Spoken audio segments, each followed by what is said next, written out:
వందే భారత్ ఎక్కి హైదరాబాద్‌కి బయలుదేరానండి. Executive class అంటే ఎంత బాగుందో చూసారా అండి? భోజనానికి డబ్బులు కడితే టిఫిను, సూపు, నీళ్ళు, అన్నము, ఐస్ క్రీము అన్నీ తెచ్చి ఇచ్చారండి. వైఫై పెట్టి కొంచెం రైలు స్పీడ్ పెంచితే బాగుండండి. ఈ కిటికీకి వైపుకి సీట్ చూడండి అవి తిప్పుకోవచ్చు ఇంచక్కా పొలాలు చూస్తూ కూర్చోవచ్చు. కానీ ఆ జంజీ అమ్మాయి ఉంది చూసారు?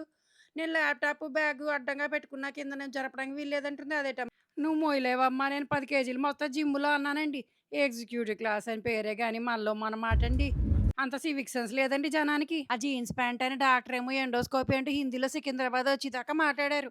ఎనక ఎర్ర చీర ఆవిడ తండ్రికి ఆపరేషన్ అయిందని బాధపడుతూ గుడ్లు తినమని ఫోను. పక్క సీట్ ఆయన వర్క్ ఫ్రమ్ రైలండి.